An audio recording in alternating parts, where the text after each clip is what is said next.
Good evening, my Real News Media TV family. Welcome back to the channel for another news update for Saturday, November 8, 2025. And in the news this evening, St. James tire facility damaged by fire. Fire of unknown origin damaged a container at the Boomerang tire facility in Montego Bay on Friday evening. The container, which housed the tires, a compressor, and other accessories, was damaged extensively following the blaze. The area served a variety of purposes, including wheel alignment and the balancing of tires. The fire department reported that it received a call about 5:13 p.m. and responded with 2 units from the Montego Bay and Iron Shore stations. Upon arrival, they found the structure completely engulfed. Utilizing 2 jets, they managed to bring the blaze under control before it could spread to the main building. Loss is estimated in the millions, and it is uncertain if the building was insured. Investigations continue in this matter. This latest fire comes just a day after a warehouse housing custom goods was destroyed along River Bay Road in the parish. That loss was estimated at $50 million. Bad Heart charged with Kingston murder. 33-year-old Travis Graham, aka Bad Heart, has been charged with murder and related offenses following the shooting death of O'Neill Sr., 30, in Kingston in September. The shooting took place on Texton Road on September 20. Police allege that Graham and accomplices opened the fire on Sr. around 5:50 p.m., after which he was transported to hospital, where he later died. Graham turned himself in to the police on November 5 and was charged after a session with his attorney. Other charges include conspiracy to murder, possession of a prohibited weapon, unauthorized possession of ammunition, and making use of a firearm to commit a felony. Jamaica's Consul General to New York, Alcyon Roger Wilson, has died. Jamaica's Consul General to New York, Alcyon Roger Wilson, who served in the post since 2019, has died.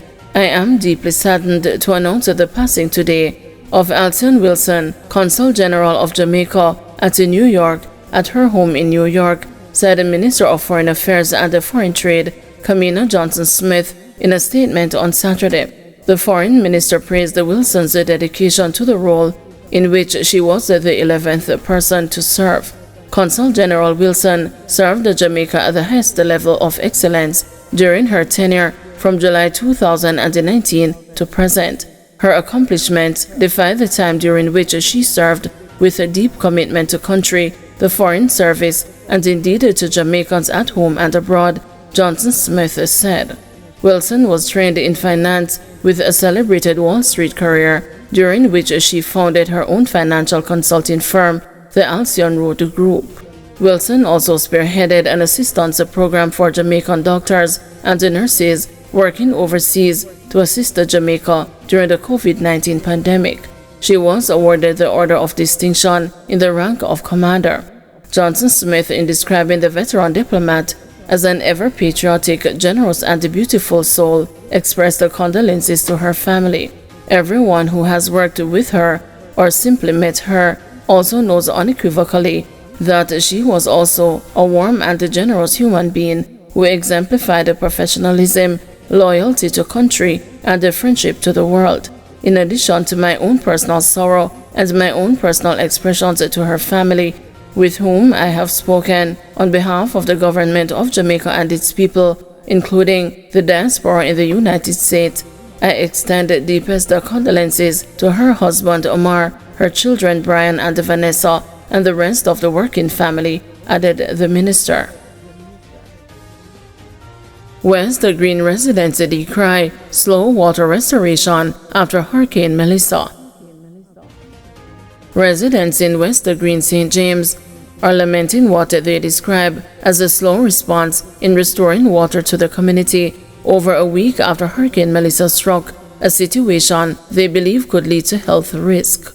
When the news visited the community on Thursday, residents were searching through soiled clothes and damaged belongings, hoping to salvage what they could after floodwaters swept through their homes, filling them with mud. It's rough, especially without electricity and water to clean up, because we don't have any water. Moreover, we have to go around the river to catch water and drag it back and forth. Shelley, a resident of the community, told the news as she sorted through a barrel of clothing. Right now, at the river may I go, because see, me can shake out some of them here, she said. Shelley further expressed the concern about the potential risk associated with the lack of access to drinking water, which she said could lead to skin conditions and other health issues. After some time, you can catch skin bacteria, ringworm and stuff like those, and water contamination. We have to be mindful of that as well. It would be nice if we could get more drinking water and stuff like that, because right now it's really hard. We need clean water to cook and drink. That is a major concern health-wise, she added. As we spoke, a water quality specialist from the Ministry of Health and Wellness showed up distributing flyers in the community outlining various ways residents can treat water for safe use. You can do your treatment, get your cloth and do your filtering, and then you add your bleach according to the instruction, or you boil it, the representative, who wished not to be named, advised Shelley. She also encouraged her to cover her water due to the presence of rats and other insects which may contaminate it. See how best you can open and allow the air to go in, and what you can get out of the sun, get it out of the sun. Cover your water and all of that, because you have a lot of garbage. You might have rats, so you don't want them to go in there, because we don't want leptospirosis and all of that, the representative advised. Coincidentally, as the representative warned Shelley of the possibility of rats and insects being around due to the buildup of garbage, a rat raced past our feet, clearly displaced from its hiding place, as workmen from the China Harbor Engineering Company used a tractor to remove debris from the area.